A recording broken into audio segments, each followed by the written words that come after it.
In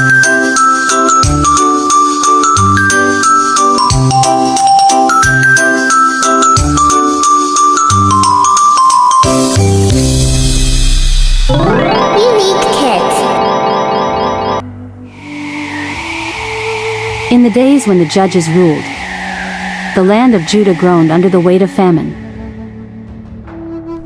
The skies withheld rain, the earth cracked with dryness, and hunger echoed in every corner of Bethlehem. With empty fields and emptier bellies, Elimelech made a painful choice. He gathered his family, packed what little they had, and turned away from the land promised by God. He set his sights on Moab, a foreign place, an enemy land, but one that held food.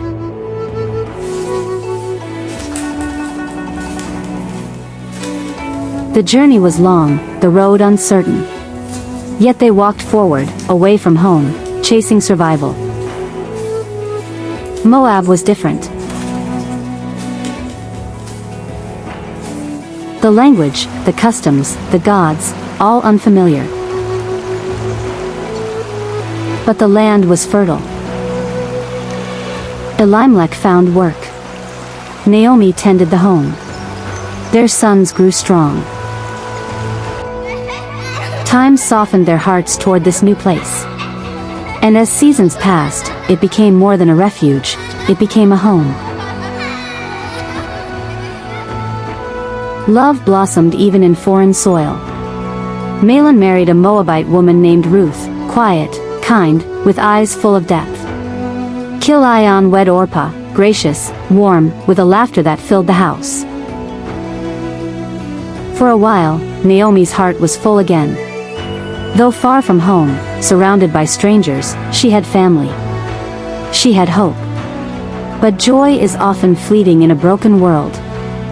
First, Elimelech fell ill. His breaths grew shallow. Naomi held his hand until the light left his eyes. Don't leave me, my husband. Then Mahlon. Then Kilion. The three women were left alone. Three widows in a land not their own. 10 long years passed. Grief aged Naomi. Sorrow etched lines deep into her face. The Lord's hand is turned against me. I have nothing left. But then she heard. Whispers from travelers told of a miracle. The Lord had visited his people once again. The famine was over. There is bread in Bethlehem. Hope stirred in her. She rose with resolve to return home, even if she returned alone. Orpah and Ruth packed to join Naomi on the journey. But at the border, Naomi turned to them. Go back, my daughters. Why follow me? I have no more sons to offer you. My life is bitter. You deserve peace. With tears and lingering hugs, Orpah kissed Naomi goodbye. May the Lord grant you peace. And she turned back to Moab, back to what she knew. Do not urge me to leave you, or turn back. Where you go, I will go. Where you stay, I will stay. Your people will be my people. Your God, my God. Where you die, I will die. A sacred vow, spoken on dusty ground. Naomi looked into Ruth's eyes, and said no more. And so the two walked, a Moabite and an Israelite, bound by love and loss. They crossed hills, valleys, and silence. They reached Bethlehem. A town they once knew, now unfamiliar. Could this be Naomi? Do not call me Naomi.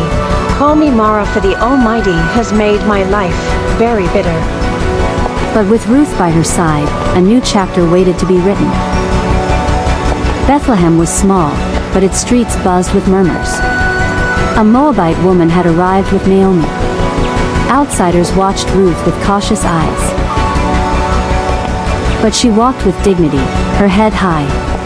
I will not be a burden. I must find work. I must provide. The barley harvest had begun. The fields whispered promises of provision. Ruth turned to Naomi.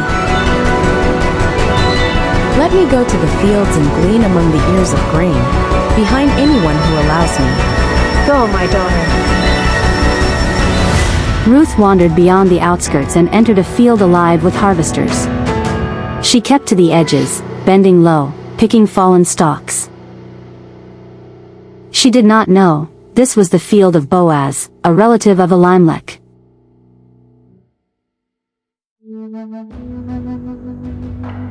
Boaz, a man of standing and honor, came to oversee the harvest. The Lord be with you. His eyes caught a figure in the distance, one who moved differently, with grace and quiet strength. Who is that young woman? She is the Moabite who came back with Naomi. She asked to glean and has worked from morning until now, without rest. My daughter, listen to me. Don't go and glean in another field. Stay here, with my servant girls. I've told the men not to lay a hand on you. When you're thirsty, drink from the water jars they've filled. Why have I found such favor in your eyes? I am a foreigner. I've heard all you've done for Naomi, how you left your homeland and family. May the Lord repay you. May you be richly rewarded by the God of Israel, under whose wings you have come to take refuge. At mealtime, Boaz called to her. Come. Have some bread. Dip it in the wine vinegar. He offered her roasted grain, and she ate until satisfied. Then she rose to glean again.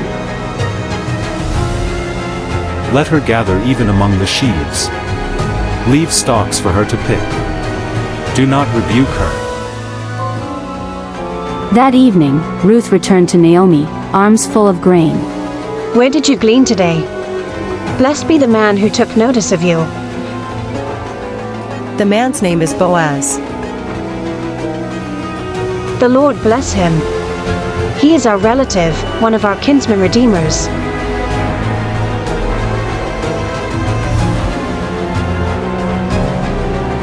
Ruth gleaned day after day, from barley to wheat harvest, always in Boaz's fields. Her arms grew strong. Her heart, steadfast. The people began to speak less of her foreignness and more of her faithfulness. One night, Naomi called Ruth close.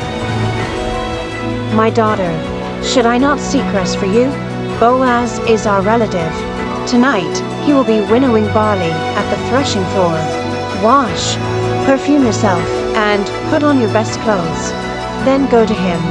When he lies down, uncover his feet and lie there. I will do whatever you say. Under the stars, Ruth walked to the threshing floor. Boaz finished his meal, lay down by the grain, and slept. Ruth approached quietly, heart pounding. She uncovered his feet and lay there. Who are you? I am your servant Ruth. Spread the corner of your garment over me, since you are a kinsman redeemer. The Lord bless you, my daughter. This kindness is greater than the first. You have not run after younger men. Do not be afraid, I will do for you all you ask. Before the sun rose, Boaz gave Ruth 6 measures of barley. Don't go back to your mother-in-law empty-handed. How did it go, my daughter? He gave me this grain and promised to act. Wait, my daughter. He will not rest until the matter is settled today. Boaz went to the town gate and sat. When the other kinsman redeemer passed by, Boaz called him. Come aside, friend. Sit here.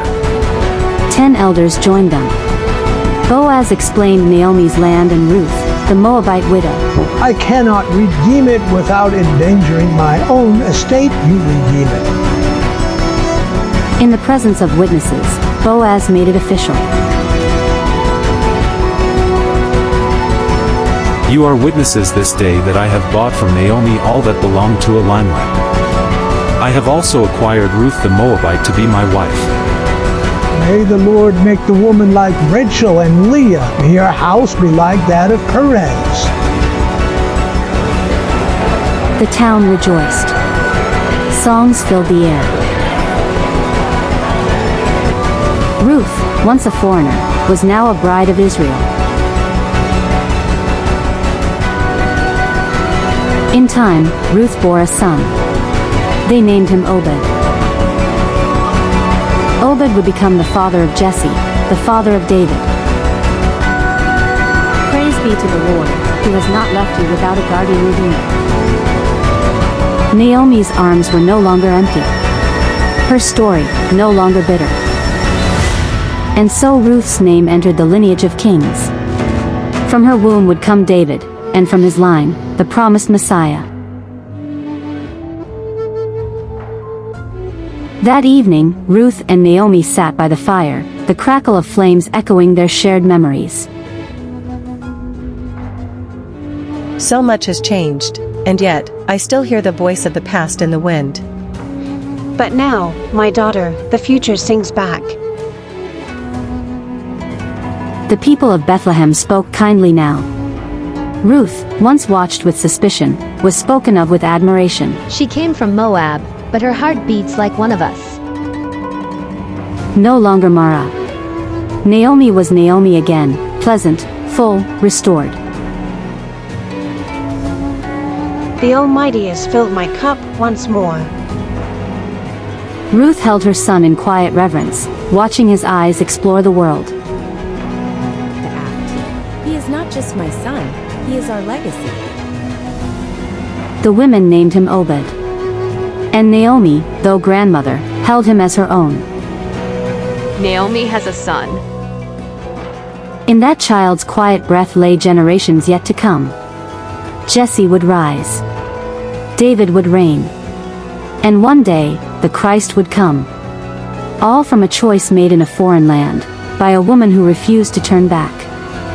From famine to fullness, from grief to grace, God's hand had never left. Even in silence, even in sorrow, his plan was unfolding. Ruth's name was etched into the scrolls of Israel, not by birth, but by faith. Her story would be told for generations. Not just as a tale of love, but of redemption. And from her line came the Christ, born in Bethlehem, the same town where Ruth once gleaned in the fields. The same soil that fed Ruth's steps would cradle the Son of God. So remember Ruth, the Moabite widow, the loyal daughter, the bride of Israel, the mother of kings. When you feel forgotten, when the path is foreign, choose faith. For the God who writes history wrote hers with purpose. And he writes yours still. We've come to the end of today's story.